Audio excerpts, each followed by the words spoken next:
ಇನ್ನು ದೇಶದಾದ್ಯಂತ ನೀಟ್ ವಿಚಾರಕ್ಕೆ ಹೋರಾಟ ಜಾಸ್ತಿ ಆಗ್ತಾ ಇದೆ. ಪ್ರತಿಭಟನಾಕಾರರ ಹಿಂದೆ ಕಾಣದ ಕೈಗಳಿವೆ.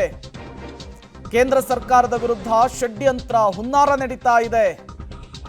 ಕೇಂದ್ರ ಸಚಿವ ಪ್ರಹ್ಲಾದ್ ಜೋಶಿ ಅವರು ಕಾಕ್ರೋಚ್ ಜನತಾ ಪಾರ್ಟಿಯ ಹೋರಾಟ, ವಿದ್ಯಾರ್ಥಿಗಳು ಜಂತರ್ ಮಂತರ್ನಲ್ಲಿ ನಡೆಸ್ತಾ ಇರುವಂತಹ ಹೋರಾಟಕ್ಕೆ ಪ್ರತಿಕ್ರಿಯೆ ಕೊಟ್ಟಿದ್ದು ಹೀಗೆ. ಕೇಂದ್ರ ಸರ್ಕಾರದ ವಿರುದ್ಧದ ಟೂಲ್ ಕಿಟ್ ಅನ್ನುವ ಅರ್ಥದಲ್ಲಿ ತಾತ್ಪರ್ಯದಲ್ಲಿ ಮಾತನಾಡಿದ್ದಾರೆ. ಪ್ರತಿಭಟನಾಕಾರರ ಹಿಂದೆ ಕಾಣದ ಕೈಗಳಿದಾವೆ, ಹುನ್ನಾರ ನಡೀತಾ ಇದೆ ಅನ್ನುವಂತಹ ಅನುಮಾನವನ್ನು ವ್ಯಕ್ತಪಡಿಸಿದ್ದಾರೆ. ನೀಟ್ ಪ್ರಶ್ನೆ ಪತ್ರಿಕೆ ಸೋರಿಕೆ ಬಳಿಕ ದೇಶಾದ್ಯಂತ ಒಂದು ಸಂಚಲನ ಸೃಷ್ಟಿಯಾಗಿದೆ. ದೇಶಾದ್ಯಂತ ಯುವಕರು ಪ್ರೊಟೆಸ್ಟ್ ಅನ್ನ ಮಾಡ್ತಾ ಇದ್ದಾರೆ. ದೆಹಲಿಯ ಜಂತರ್ ಮಂತರಲ್ಲೂ ಕೂಡ ಕಳೆದೊಂದು ತಿಂಗಳಿಂದ ಪ್ರೊಟೆಸ್ಟ್ಗಳು ನಡೀತಾ ಇದೆ. ಈಗ ತಾರ್ಕಿಕ ಅಂತ್ಯಕ್ಕೂ ಕೂಡ ಬರುವಂತ ಸುಳಿವುಗಳು ಸಿಗ್ತಾ ಇದೆ. ಈ ಎಲ್ಲ ವಿಚಾರಗಳಿಗೆ ಸಂಬಂಧಪಟ್ಟಂತೆ ಮಾತಾಡಲಿಕ್ಕೆ ನಮ್ಮ ಜೊತೆಗೆ ಕೇಂದ್ರ ಸಚಿವರಾಗಿರುವಂತಹ ಪ್ರಹ್ಲಾದ್ ಜೋಶಿ ಅವರಿದ್ದಾರೆ. ಅವ್ರನ್ನ ಮಾತಾಡ್ಸೋಣ.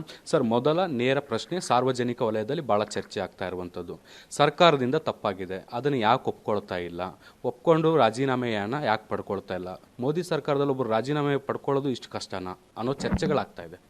ರಾಜೀನಾಮೆ ಅಲ್ಲ, ರಾಜೀನಾಮೆ ಕೊಡಬೇಕು ಅಂತ ಅನ್ನೋದೇ ಒಂದು ಸ್ಟಿಕ್. ಆದರೆ ಇಲ್ಲಿವರೆಗೆ ಭಾಳ ಜನ ಎಜುಕೇಷನ್ ಮಿನಿಸ್ಟರ್ಸು ದೇಶದೊಳಗೆ ರಾಜ್ಯದಲ್ಲಿ ಮುಖ್ಯಮಂತ್ರಿಗಳು ರಾಜೀನಾಮೆ ಕೊಡಬೇಕಾಗಿತ್ತು.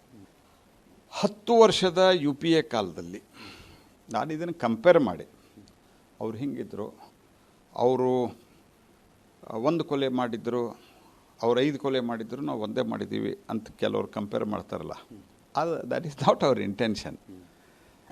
ಇಂಟೆನ್ಷನ್ ಈಸ್ ಎಲ್ಲ ಕಾಲದಲ್ಲೂ ಇದೊಂದು ದೊಡ್ಡ ರೋಗವಾಗಿದೆ.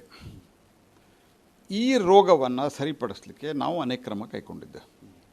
ಫಾಸ್ಟ್ ಟ್ರ್ಯಾಕ್ ಕೋರ್ಟ್ ಮಾಡೋದ್ರ ಬಗ್ಗೆ ನಿನ್ನೆ ಪ್ರಧಾನಮಂತ್ರಿಗಳ ತೀರ್ಮಾನ ತೊಗೊಂಡ್ರೆ ಇವತ್ತು ಕ್ಯಾಬಿನೆಟ್ನಲ್ಲಿ ಪಾಸ್ ಆಗ್ತದೆ. ಸೊ ಈ ಎಲ್ಲ ವಿಷಯಗಳನ್ನು ನಾವು ಮಾಡಿದ್ದೇವೆ.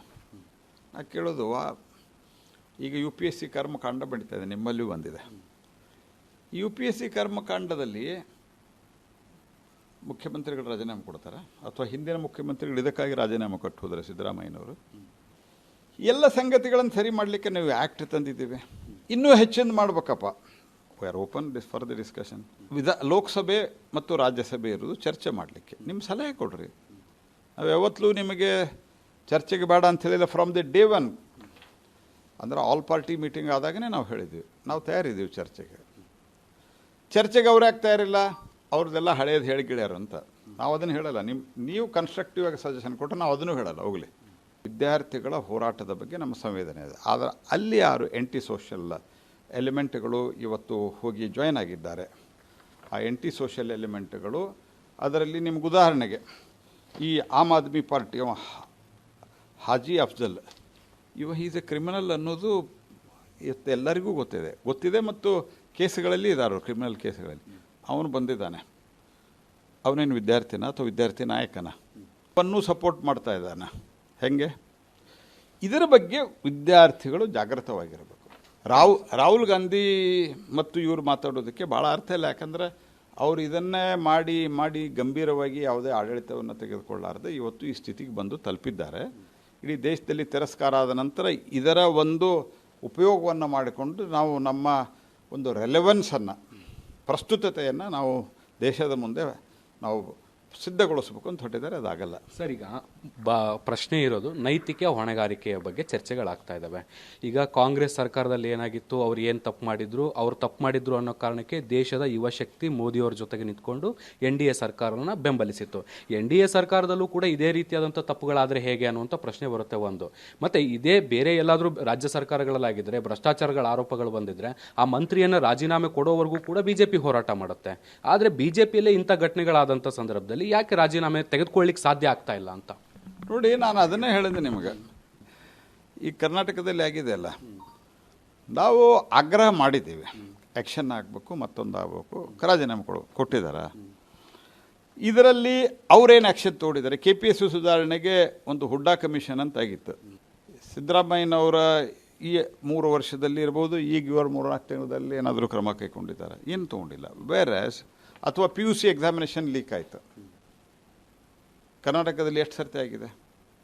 CET ಎಕ್ಸಾಮ್ ಎಷ್ಟು ಸರ್ತಿ ಲೀಕ್ ಆಗಿದೆ? SSLC ಆಗಿದೆ. ಒಂದು ರಾಜ್ಯದಲ್ಲಿ ಮಾಡಲಿಕ್ಕಾಗಿಲ್ಲ ನಿಮಗೆ.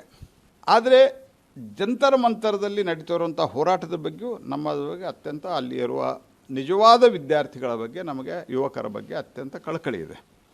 ಅದರ ಕ್ವಶನ್ ಸಮಾಜ ವಿದ್ರೋಹಿ ಶಕ್ತಿಗಳು, ದೇಶದ್ರೋಹಿಗಳು ಅಲ್ಲೇನು ಬರ್ತಾ ಇದ್ದಾರೆ. 480 ಪಾಕಿಸ್ತಾನಿ ಅಕೌಂಟ್ಗಳನ್ನು ಸೀಸ್ ಮಾಡಿದ್ದಾರೆ. ಬೇರೆ ಬೇರೆ ದೇಶಗಳಿಂದ ಪೇಮೆಂಟ್ ಆಗ್ತಾ ಇದೆ ಅಲ್ಲಿ ಬರುವಂಥ ಊಟಕ್ಕೆ ಅನ್ನುವಂಥದ್ದು ಆರೋಪಗಳಿದ್ದಾವೆ. ಇದರ ಬಗ್ಗೆಲ್ಲ ಜಾಗೃತವಾಗಿರಬೇಕು ಅನ್ನುವಂಥ ಸಂಗತಿಯನ್ನು ನಾವು. ಈಗ ಕಡೆ ಪ್ರಶ್ನೆ ಸರ್, ಇವತ್ತು ದೇಶಾದ್ಯಂತ ಪ್ರತಿ ಜಿಲ್ಲಾ ಕೇಂದ್ರಗಳಲ್ಲೂ ಪ್ರತಿಭಟನೆಯನ್ನು ನಡೆಸಬೇಕು ಅಂತ CJP ಕರೆ ಕೊಟ್ಟಿದೆ. ಈಗ ಮೋದಿ ಸರ್ಕಾರದ ಪ್ರತಿನಿಧಿಯಾಗಿ ನೀವು ರಾಜ್ಯದ ಯುವ ಶಕ್ತಿಗೆ ಏನು ಹೇಳ್ತೀರಿ, ಯುವಕರಿಗೆ ಏನು ಹೇಳ್ತೀರಿ?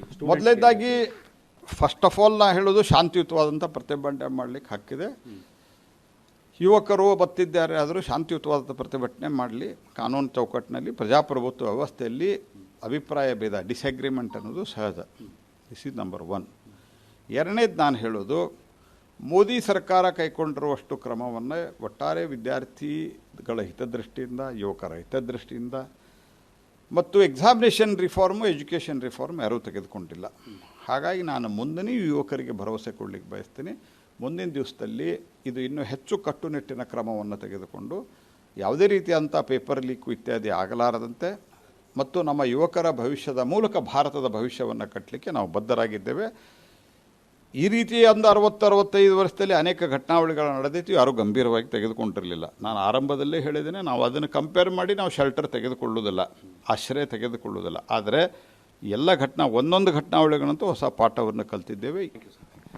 ಇದಿಷ್ಟು ಪ್ರಹ್ಲಾದ್ ಜೋಶಿ ಅವರ ಮಾತು. ಕ್ಯಾಮ್ರಾ ಪರ್ಸನ್ ಸಂದೀಪ್ ಜೊತೆ ಶಬೀರ್ ನಿಡಗುಂದಿ, ಪಬ್ಲಿಕ್ ಟಿವಿ, ನವದೆಹಲಿ.